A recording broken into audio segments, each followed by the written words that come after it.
Now, across sectors, industries, and businesses, there's a growing conscience and a desire to create a pathway for the future that is sustainable and responsible for the planet. Now, as we engage in rethinking the methods of the past and we embark on transformation, not just digital, but a transformation that focuses on environment friendliness, financial houses have started to take this aspect into cognizance and work with their partners that this message is deeply ingrained in their business's DNA.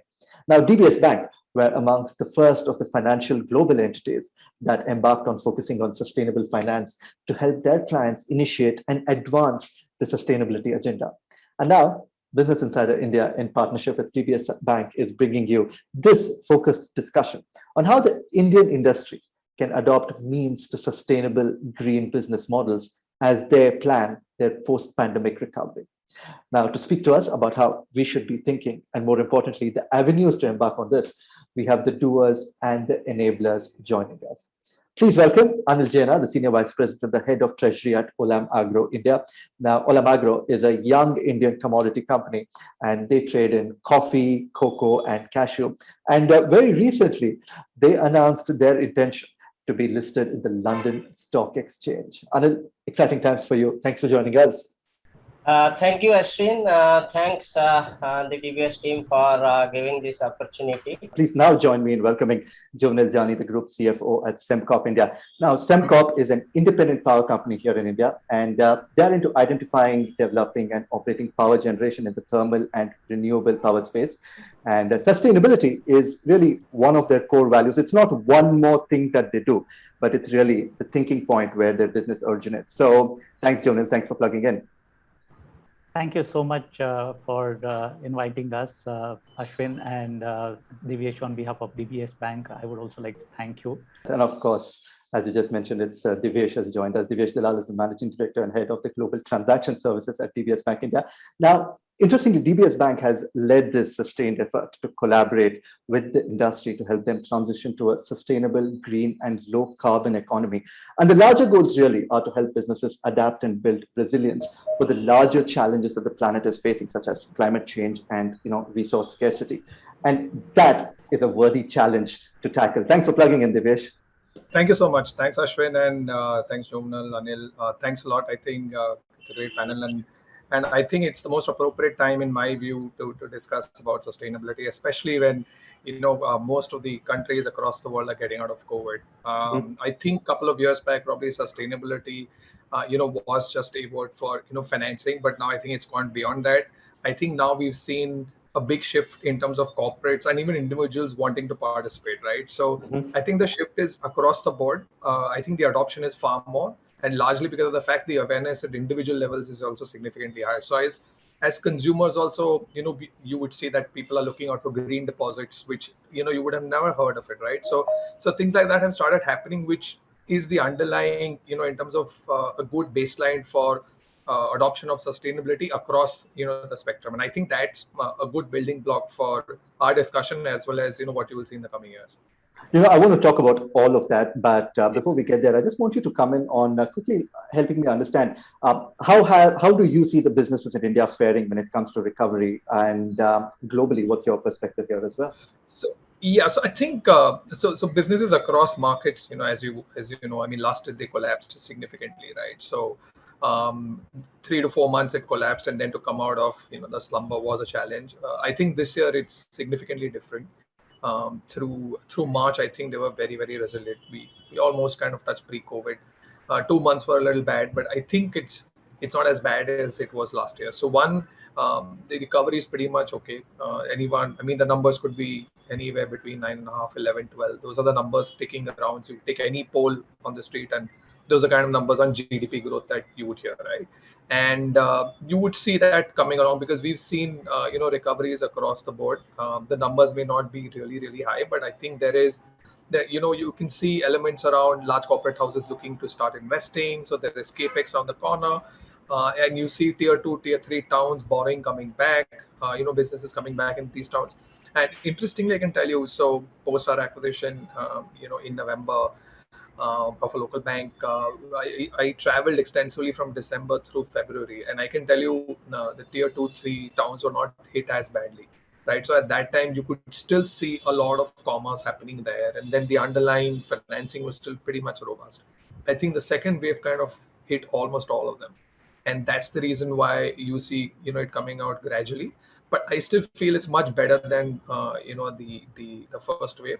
So all in all, if I can summarize, I think it's a better recovery than last time around, because we didn't kind of hit the rock straight on. I think the businesses are far more resilient. Most of them have kind of refinanced. There is capex plans around the corner, so you will definitely see all of that kind of kicking in a large way. And I think the number of mid-tier corporates are also looking to kind of raise financing. The other small part which I thought is a little relevant is in the last couple of months, and I'm sure all of us have read it, you see a lot of large corporate houses looking to get into the digital side because the efficiency gains are significantly high. So I think there's a marked shift from classical old school to a phygital kind of a model wherein you go digital as well as retain some of your roots on the physical side. And I think that's the big change in my view that will come in, and that brings in a lot of interesting things like for example, if you get into big basket, what kind of supply chain you link onto, and therefore whom do you touch, right? You straight away touch guys like farmers, etc. So I think interesting times in my view. Couldn't have been more grateful to a lot of people around, and it's just great times to kind of make a big impact in my view, especially countries in India and Asia. And I think DBS is leading the way through Singapore. So I think we're lucky for a great CEO to kind of at least lead the path for us. Capex is a very happy number. And talking about supply chain, Yes. that reminds me, I'm going to pick your brains on that in a little while. But Juvenil, Anil, your businesses are more than just essential, right? Power and food are the words that essential is comprised of. Is what Divyesh saying something that you largely concur with when it comes to the recovery mode? Absolutely. In fact, I agree with all the points that Divyesh has mentioned. And I would also like to compliment the steps that the government took. So initially when we went into the pandemic, it was a sort of what we hadn't seen in our lifetimes. We had only read about it it having occurred in the earlier days.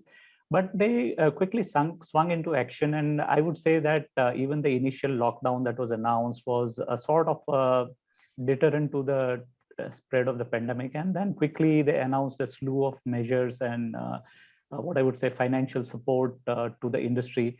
Of course, when the first wave hit, industry was reluctant to invest, but that was the time and the government put in a lot of liquidity into the system, held the interest rates low, irrespective of the inflation, which started creeping in later on. And it encouraged businesses to invest, but when the businesses were reluctant, it came out with trillions of rupees of investment into infrastructure, which kick-started the economy and brought confidence back for the businesses to also invest. And I think one of the significant things that the government also did in spite of the pandemic was to move in the right direction of controlling the climate change, being one of the forerunners in not only announcing the targets much ahead of the pandemic, but also sticking to it and encouraging businesses also to gradually move towards sustainable and climate supportive framework of businesses. And some of the things like electrification of vehicles, electrification of modes of transport and industry, which goes in a long way to bring down the carbon intensity of the country and the businesses. It's also some of the significant steps taken by the government. So although we are in one of the essential items for human being, and that is food. But food, if we understand, is not as simple as coming from farm to pantry. There is a long supply chain involved. So when there is a lockdown or there is a pandemic or some type of disruption to the supply chain, there is complete disruption, and it impacts the livelihood of people who are dependent on the produce.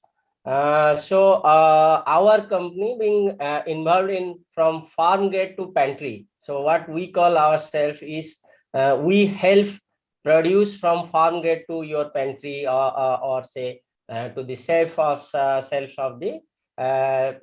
the food distribution companies or big retail When this type of disruption happened, our processing capacity was severely impacted. So when we get the raw food items, it has to undergo certain type of processing before it reaches to the edible point of it. So lockdowns impacted it, and also it impacted the livelihood of people dependent on it, then the factory workers. So we really have been very, say, like I would add to Juvenil that we are thankful for the government, and each state government we approached giving the logic of running the factory. We have taken all COVID appropriate measures, dividing the factory into zones, so that if one zone get impacted, the others do not get impacted. So we as a company had taken a sustainability goal way back in 2016-17 as our own initiative. While this has worked well, very recently we have understood that it is important to also have partners, because producing sustainability costs money. So we are thankful to few banks, few other multilateral financial companies. Of course, we'd love to hear that. That reminds me, Divesh, I just want you to comment on this. Largely, when we've heard Juvenil and Anil speak about their recovery, right? One of the things that did come into the forefront during this lockdown was, how much of work that needs to be done, especially on the sustainability front. Post this, as we are looking at resurgence of the businesses, right? How do you see businesses? How have they been acting when it comes to planning for recovery in a responsible way? Businesses have now started looking at supply chains far more differently than earlier, right? Corporates, larger anchors do understand the need or requirement to kind of support the supply chain far more, because I think the tier 2, tier 3 have got hit very, very badly, and the higher funding costs, etc., just kind of starts creeping in a big way in terms of increase in the cost. So the first and foremost, I think it's owning up a little more by the anchors. I think second is across the supply chain, they've realized that to drive the agenda of sustainability in terms of using the right kind of approach towards procurement and manufacturing, I think that's again top of mind and top of agenda for larger corporates. And using that, they're trying to see how they can kind of drive. One is the right kind of quality. Second is the cost, and third is ensuring that the wheels are in motion even if they have challenges around let's say the demand side. So at least I think these three elements have been working in my view. And I can tell you from examples across tier 2 and 3 towns, even smaller manufacturers on the textile side, they've been kind of adopting sustainable kind of approach towards production, right? So whether it's a wind or whether it's solar, either one of those, I think there is a lot of awareness and adoption on that front, and I think they do get rewarded and even recognized by the larger anchors. So all in all, I think it's anchor driven in a big way, and it also helps as there is a banking partner involved to kind of enable them to lower their cost in terms of getting on the path of using sustainable modes of production and distribution. That, of course, is absolutely important to have somebody who's going to champion your cause. Yeah. Juvenil, I want to just come to you on that. What are the critical issues that need to be addressed if you are advising a company, if they need to plan their sustainable future? What are the checklists that you have in mind? So on the sustainability front, again, what it means is how have we decided it again goes back to the processes or the business in which that industry is engaged in. So if it is energy intensive industry, how does it consume the resources of for say power generation or things which gets their things into motion. And I would, so in terms of sustainability, most important is to take into consideration their current carbon footprint, and where do they want to reach, and target each and every item to bring down the carbon intensity. I think power consumption is by far one of the largest power or energy consumption for every business is by far one of the largest carbon intensive business. whether it leads to the production or the supply chain, as Anil was mentioning, or putting it up to the last end consumer.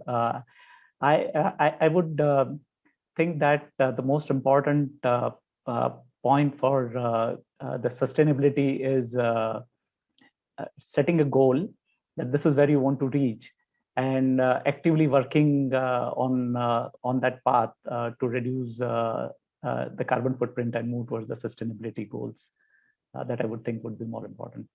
As you know, agriculture is one of the largest or quite large source of greenhouse effects, greenhouse gas emission.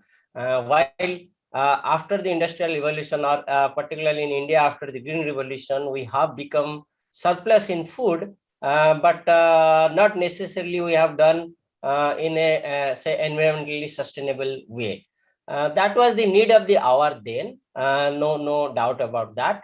But now it is high time we move towards, while we continue to produce more, we continue to reduce our say utilization of the natural resources. For example, I'll take two products that we handle, rice and sugar. Okay, so rice, as you all know, is a high consumer of groundwater, right? And also in a large extent creates a lot of greenhouse effect because of the cattle stock that is dependent on that production. So we, along with International Finance Corporation, have created a SRP program, initially in northern UP and now in Haryana, where we as a pilot have started 10,000 acres of sustainable rice production. The aim goal is to have zero or neutral water utilization for the production.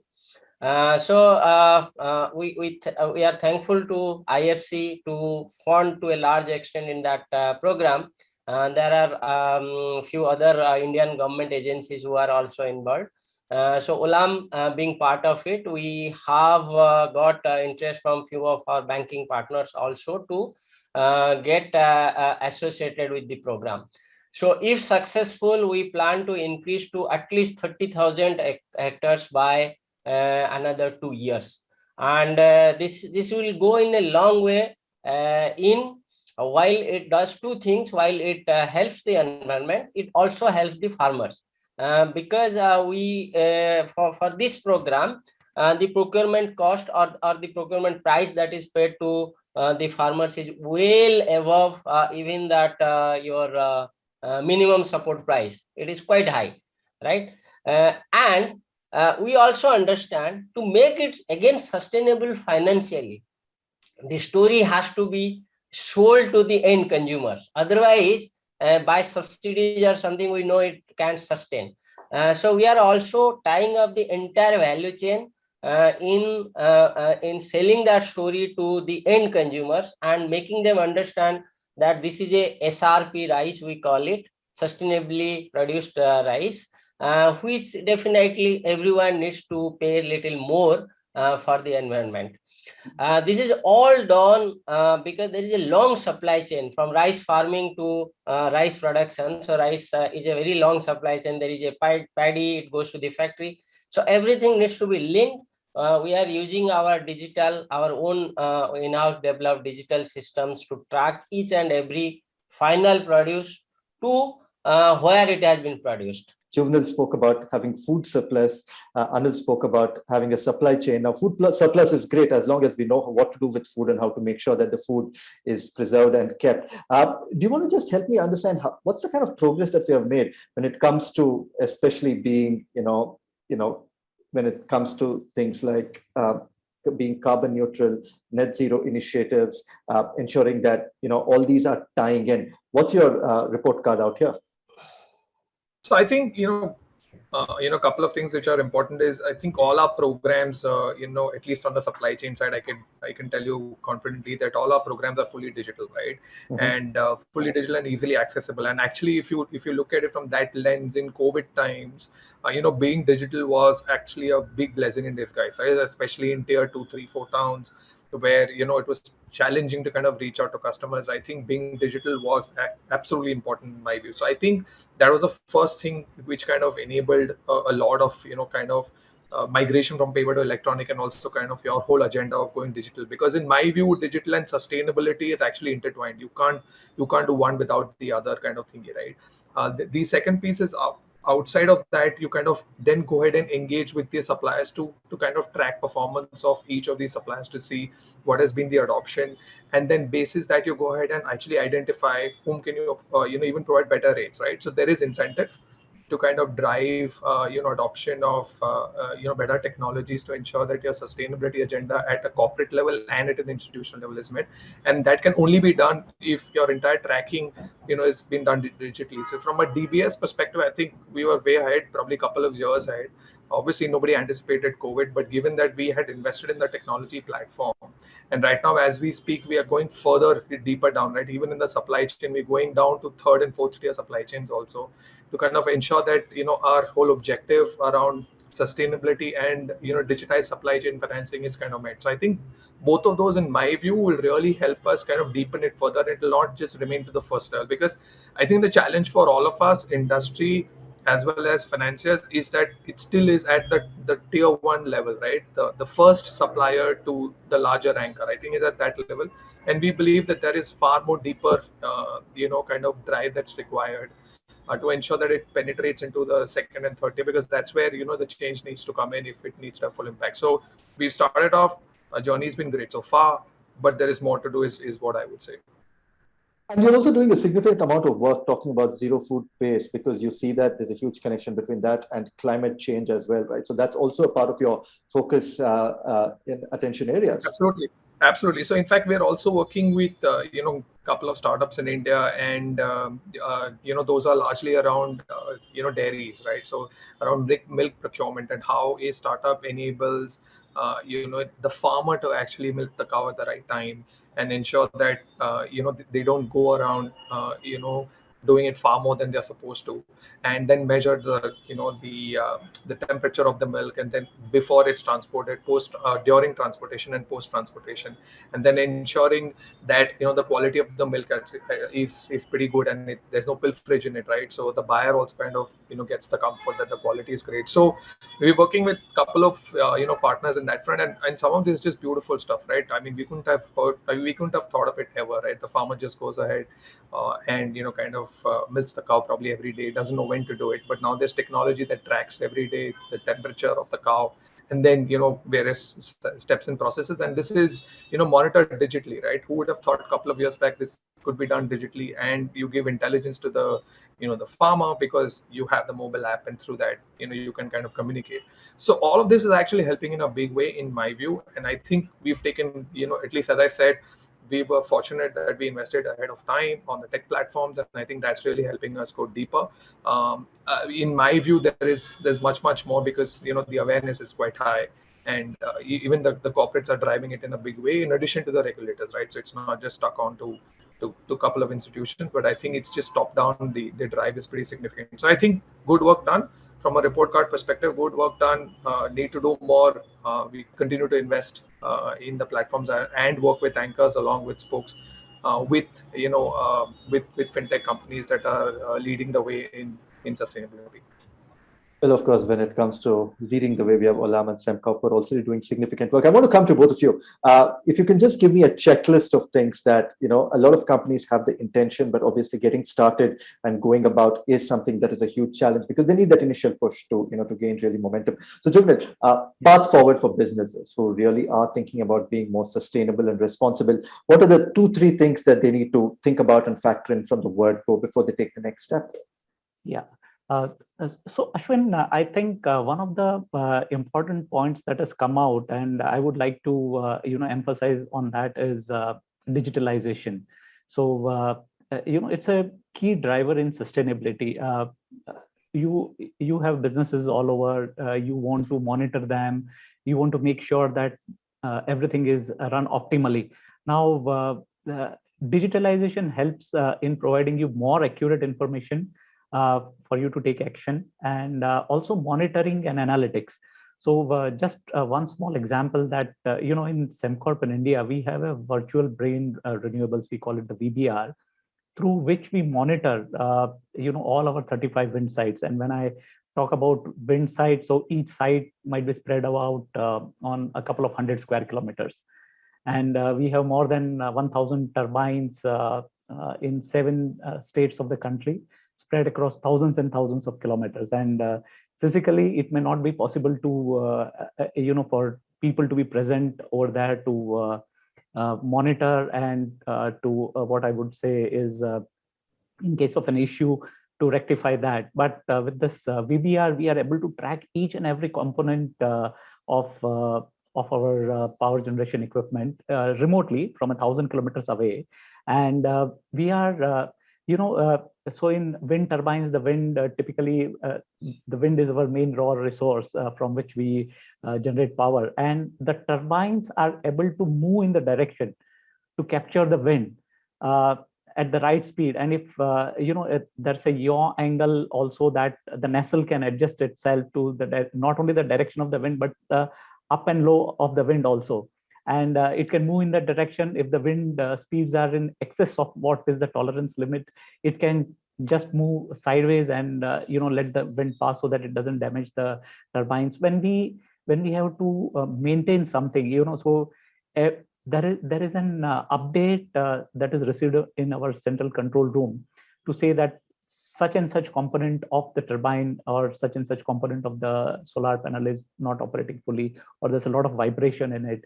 And how do we rectify? And if the site engineer at the site is not contactable for some reason, the person at the VBR room even remotely can control. He can access each and every part of that wind generation or solar generation equipment and control, stop, rectify to a certain extent, unless it requires a major replacement. But other than that, it can do all those things. So digitalization is one of the things that will really help in this sustainable solution, of course. And how does this tie in with the larger goal of climate change, which you mentioned was, every small thing helps to build up a much larger platform. And what we see is the policies, the enabling policies are the ones which are the four drivers of moving to tie in the climate change that we are aiming to be at.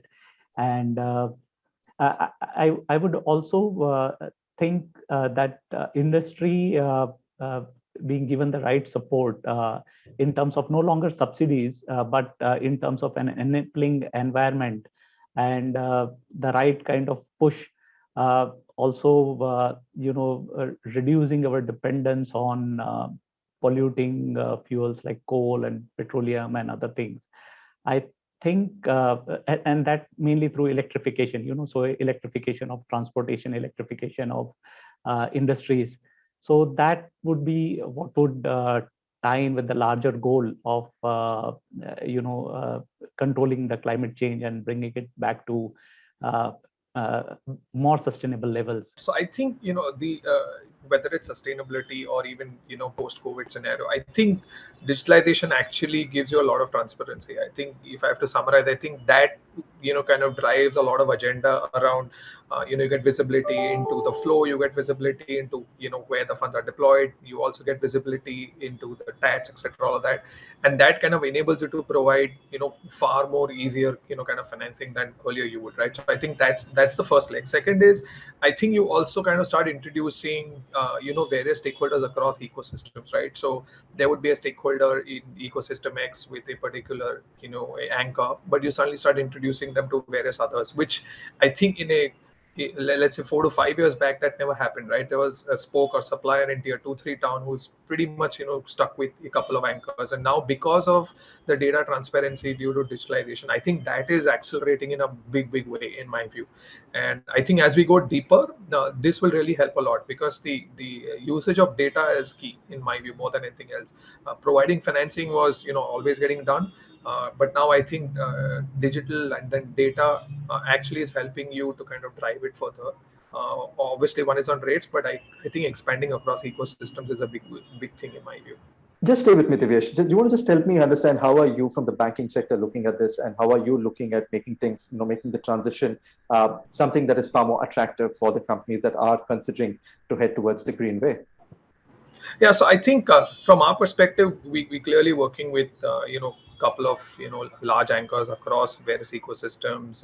Whether it's textiles or whether it's even auto ancillaries, all of them we kind of working. Just to give an example, in India and outside India, we working with a couple of large procurers on the textile side, wherein they're working with a plethora of. I mean, you would know that a textile ecosystem is massive in terms of the number of the suppliers kind of involved, right? So Too many we kind of moving parts. Yeah. yeah, so I think clearly out there there is a lot to kind of drive, given that the spokes are across spectrum, right? So you would have an SME and MSME also sitting in there. So one is we're working with them to ensure that the entire supply chain ecosystem actually is more digitally connected. So I think that's the first piece. Second is drive the anchors agenda around procuring as well as manufacturing using technologies which is more environmentally friendly. So that's second. And third is based on production and standards that the anchor actually is putting forward. Once you kind of measure that, then you provide financing. One, timely financing, and second, cheaper financing. Both those kind of go hand in hand. So I think all those three can be measured through data that flows through your system or in terms of your platform, providing visibility to not only the anchor but yourself. And then, as I said, I think the beauty is not just one spoke to one anchor. I think the beauty is getting that spoke to various other anchors and introducing the success of a particular program to various other anchors, and then driving the agenda. I think that's key. I think as partners in kind of or driving the sustainability agenda, it's imperative upon us to introduce this piece to kind of various other larger anchors, because that's when the adoption will increase. That's when people will get confidence in the fact that you can measure, monitor, and then kind of reward, right? I think that's most important. Otherwise it'll just remain pure play just financing, which I don't think is what the world's looking at, right? I mean, we have to take the next step forward, and I think this is what digitalization intertwining with sustainability means, if I kind of clear on that. Absolutely. I mean, this is a plethora of information for us to be able to grasp, fathom, and implement. Just to wrap up our discussion, maybe can you just help us understand a couple of roadblocks, a couple of challenges that need to be addressed on priority, so that the sustainable recovery agenda can be moved on to a fast lane. Anil, do you want to just help us one or two points? Yeah, so while we being in the food segment understand our responsibility, there has been a few say roadblocks, or say there is few alignments more to be made while we are working on the environmental sustainability. Our upstream consists of small farmers, small traders, small suppliers, right? While environmental sustainability is important, financial sustainability of the producers are also important. What we are now working, we are working at 2-3 fronts from our supply chain, where we want to go one leg more, that is making a pre-shipment finance. That means funding the farmer or the trader before they have supplied to us or any other anchor. So that will take a long way. That will help them to move to our supply chain, which is linked to the environmental supply chain. Transportation is a large piece. So we just, as a layman, we consider the transport or the vehicle pollution as the passenger vehicle pollution. There is a lot more pollution on the transport vehicles than the passenger vehicles. So we need to move that part, or at least monitor how much pollution we are, or how much environmental damage we are doing while we are transporting even the essential, that is food. We need to incorporate sustainability as part of our corporate strategy, and then adhere to all the ESG standards. Some of the good things that various governments across the world have been doing is coming out with ESG standards and framework. And so even reporting to a certain extent has been made mandatory in our annual reports. For example, in India, The business responsibility report is an integral part of the annual report. And gradually, there has been more and more focus on elaborating on the various ESG measures that the company has taken and to what extent it has been fulfilled. And these are, the ESG targets are not something that you really achieve in 2 months or 6 months time. It is a long-term goal broken down into smaller parts, which you achieve year on year. Even the Reserve Bank of India, which is, the Federal Bank for India, has also joined the network for greening the financial system in April 21. And banks, of course, international banks like DBS and others have been much ahead of others in insisting on ESG reports prior to financing any projects. They used to seek very, very detailed reports about impact to the environment, impact to the flora and fauna of the country, and so all these things put together would help in the long run, even for organizations like Semcop. When we undertake any project, we are highly concerned that it should not be damaging to the environment in and around us. We would adopt the highest standards of safety and prevention of environmental pollution or anything that damages the environment. We have in fact given up a few very, very good projects, which highly viable projects, just because we felt that they might be damaging to the ecology or to the environment.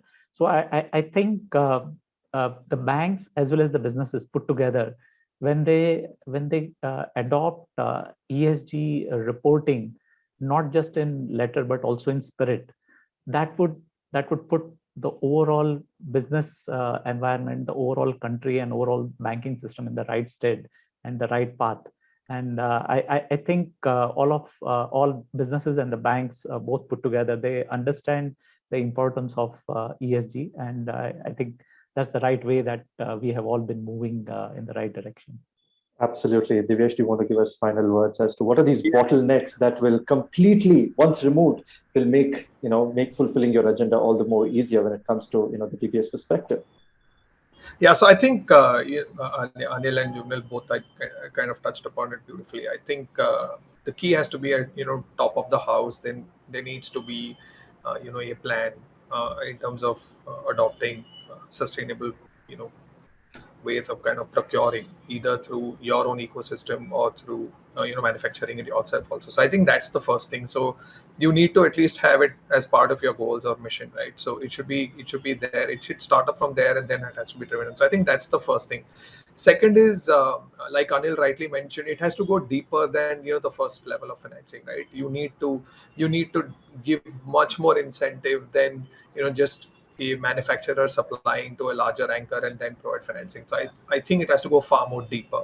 Third is you should have the ability to adopt digital platforms as an anchor and drive the entire ecosystem, i.e. the suppliers, to get onto that platform to provide data, because I think all of that is going to work only if data moves into that platform seamlessly to the anchor as well as the financier, right? So once that starts happening, then you get visibility into what the supplier is doing and whether your goals or standards are getting met or not. Once that starts happening, then the wheels start moving much better, right? Then you get visibility, you provide financing, like Anil said, you provide financing to actually procure and manufacture.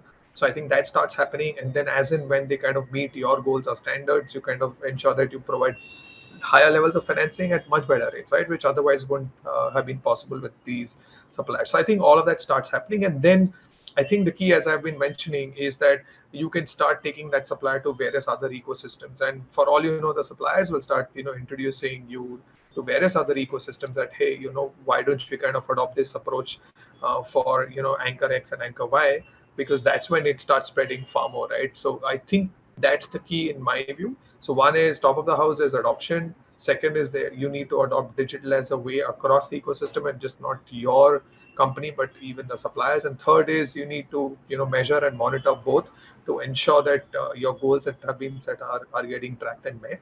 And last but not the least is you need to go deeper within the supply chain to ensure that the impact is far reaching than your limited set of suppliers. So that's what I would kind of mention. Lovely. On that note, thank you so much, Divyesh. Thank you, Jumnal. Thank you, Anil. Thank you. All of you really have, embarked on this agenda that is not just challenging, and this is going to be soon more than just critical from a business perspective. It's going to be critical for the planet and life on this planet, or so to speak. And as really early leaders and early adopters, your work really has set a precedent for other companies to be able to emulate across the world. So thank you very much, gentlemen, for joining us. And thank you for watching this discussion brought to you by Business Insider India and TPS Bank. Take care and stay safe. Thank you. Thank you, Thanks a Ashwin. lot.